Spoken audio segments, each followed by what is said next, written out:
We will go now to Lebanon for a little quick tour of Lebanon. I stitched these videos together because I think they basically all show the same thing, and they don't require much explanation.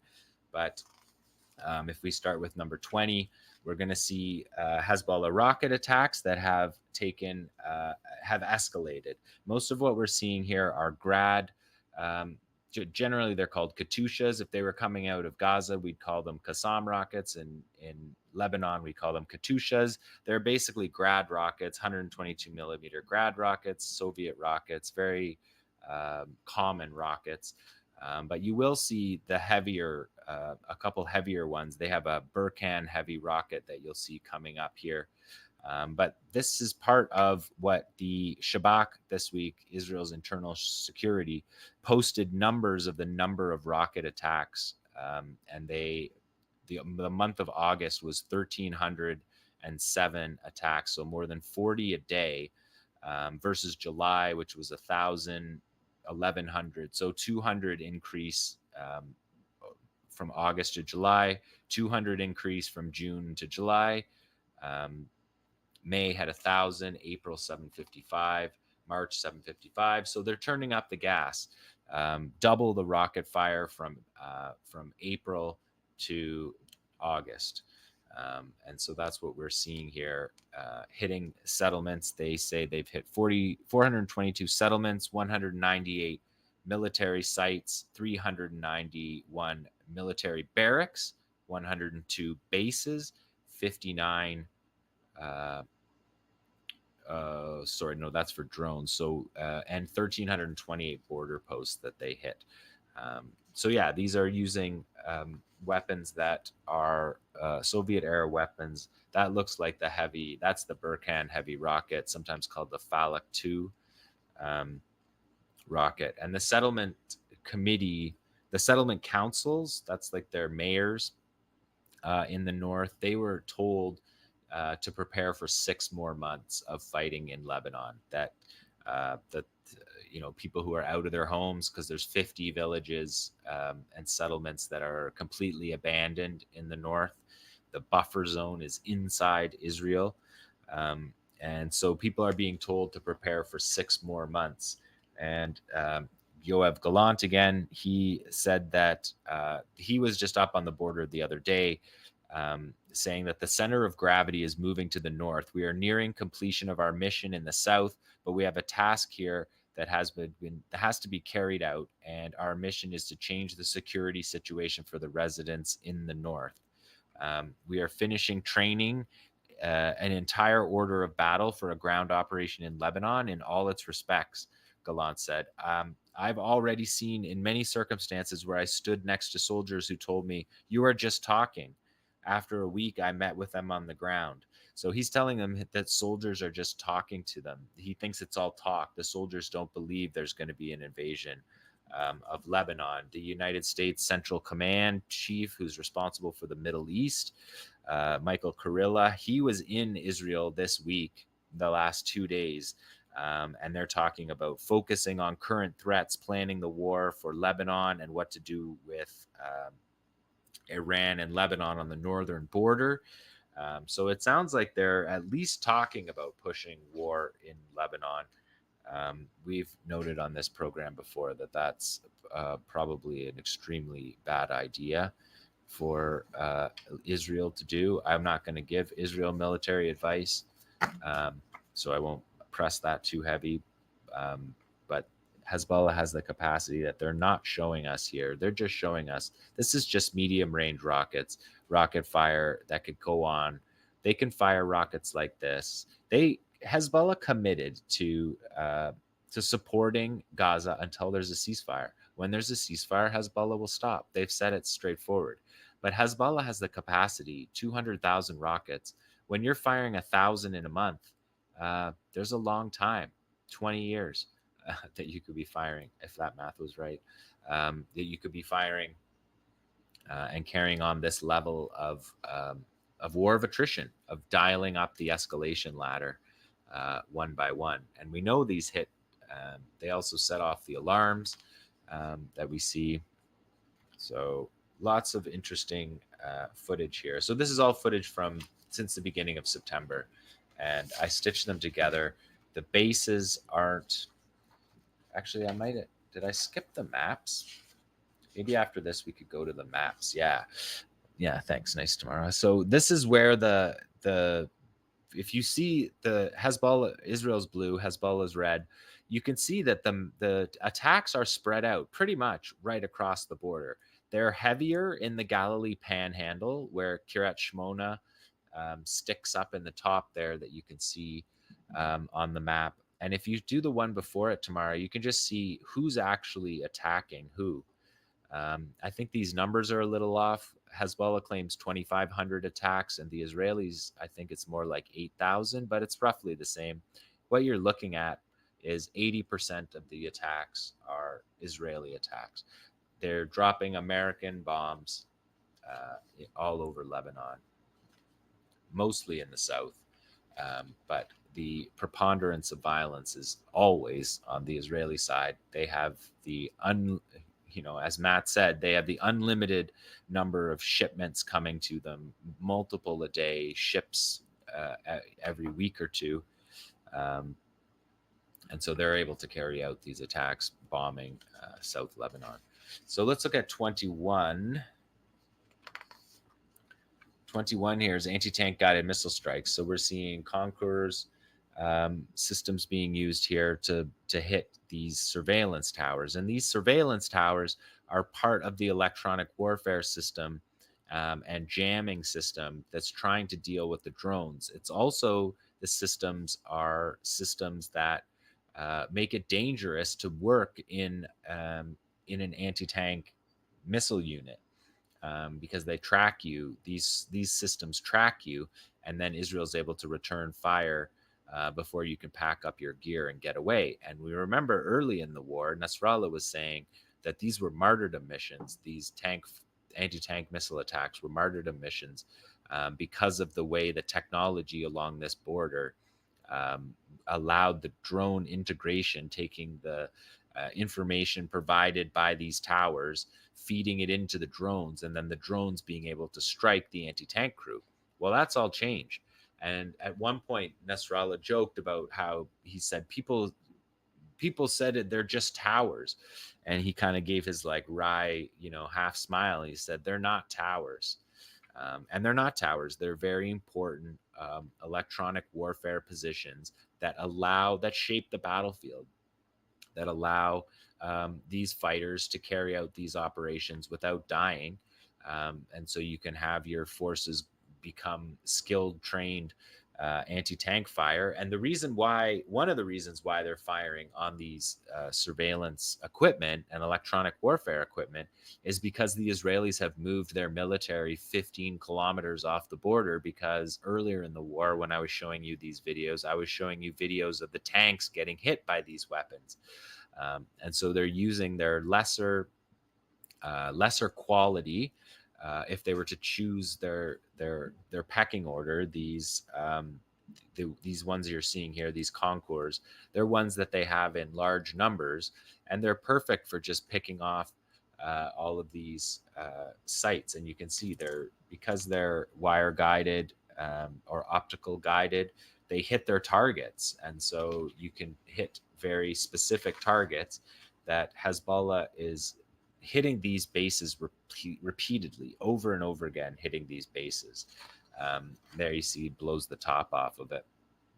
You can see the shape charge here expelling. That's the same way that the 𝐓𝐴𝐶 works. That footage there, where you see that needle fly out from the explosion. In Gaza, we see the explosion on the tank. We don't see the needle because the needle goes through. The sharp copper projectile goes through the tank, and that's what you're seeing when you see that system blow, and there's a line on the other side of it. That line's the deadly part. In any case, we'll see more of those in Gaza as well. So number of anti-tank guided missile strikes, 850 we've been seeing along this area. 850 of these strikes, targeting bunkers, technical equipment, settlement units, military factories, artillery positions, Iron Dome platforms. We saw them hit the 2 balloons. They had balloon. Hezbollah put balloon for their airship. We saw them down the airship with a drone. So, yeah. Is that a loop? Are we looping here? We don't need to loop tomorrow. We will go to 22 is an Almass. And as I always tell you every time, the Almass is a top attack, top of the line, top shelf. But it's called top attack because it comes down from the top. It can be flown. You're going to watch it here come down on a military mustering point. So this is where a checkpoint and a base, and they drop that missile right on top of that base. And the Almass is a copy of a spike system that was a state-of-the-art system in 2000 that was captured in its entirety by Hezbollah in 𝐓𝐡𝐞 during the battle in the July War. And they took that system to Iran, and Iran reverse engineered it, popped it back over to Hezbollah, and Hezbollah now has this severe capability that the Israelis have been worried about for a long time. And just before we launch 23 tomorrow, give me 1 second here, because I want people to just pay attention to this video right away, because we're going to see 3 launches very quickly right at the beginning. And these launches are interesting because it's the first time we've seen on video the launch of Shahed 101 drones. And I'll get into what those are, but just watch the launch. They're rocket launched, and then they're electric engine and plastic propeller that are totally vexing the Israelis. So watch these 3 get launched right away here. There goes 1, there goes 2, and there goes the 3rd. So I thought you would miss that if I didn't point that out. And then we have a little shot of them flying. And you can see they have a different wing shape on the back than the Ababil. The ones we've been showing you on this program are Ababil drones. And so these are Shahed 101s. They have increased capabilities. And as you can see here, some of them have cameras to make them a first-person view drone, FPV drone that are popular in Ukraine by both fighting forces in Ukraine. And you can, with these 101s have excellent tracking systems. You can control them all the way through. You're not just plugging a GPS coordinate in like some of the more lower quality drones. You plug a GPS coordinate in, it flies to whatever that coordinate is. They're manning these vehicles. They're changing its flight in the flight path. You can watch it happen on this one. Which makes them significantly more a capable weapon. The key to this is the key to Iran's missile and drone sharing program. They're made with commercial parts. So they get the drawings come from Iran on how to make the drones. It's the same for the rockets in Gaza. They'll show you how to make them, and you make them with off-the-shelf parts. And so this drone here weighs 7 times less than the Ababil drone that has a wooden propeller. But because it's a fiberglass drone, because it's got an electric motor, you don't hear the buzz like the lawnmower buzz of drones. And so these drones have been vexing Israel. They don't know how to get them down. They missed the cutoff. Hezbollah missed the 2 p.m. cutoff for the resistance report every week. But after 2 o'clock, they dropped 3 videos that'll be on the show next week, showing the use of the Shahed 101 hitting bases in northern Israel, and injuring soldiers. Again, Israel lies, covers up its casualties, obfuscates its casualties. It admits them. But it doesn't admit them in the way that, Hezbollah does immediately. Hezbollah immediately admits their casualties, puts their name, puts their picture. They're proud of their fighters. Nasrallah always says that. Israel's a little less forthcoming. Sometimes in the larger operations, like there was a drone strike where 17 soldiers were wounded. And that required like a mass casualty event at a hospital that's more difficult to cover up. So that kind of information got out. But generally, they don't do their casualties very much. But Hezbollah has paid a heavy price in support of Gaza.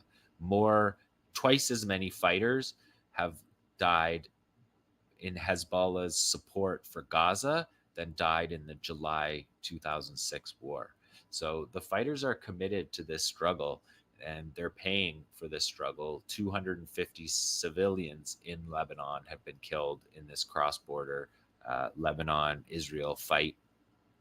And so they're paying the price. And the number in Israel, if you remove the 12 teenagers that were killed in Majd al-Shams, which is absolutely not clear Hezbollah did, you have 6 Israeli civilians have been killed, and they're killed on bases. They work on bases because Hezbollah is hitting military targets, and the other 10 were soldiers. So Israel claims those 16. So interesting developments on the northern border. More drones, more high quality drones, more attacks, and more qualitative attacks. So, and then just one more, just a shout out to 𝐓𝐡𝐞 𝐄𝐥𝐞𝐜 sent a shout out to the Yemeni armed forces. Here, the Yemeni armed forces in a tunnel. The Yemenis have a tunnel too. They've been building their tunnel networks. And then this is Islamic Jihad in their tunnel networks.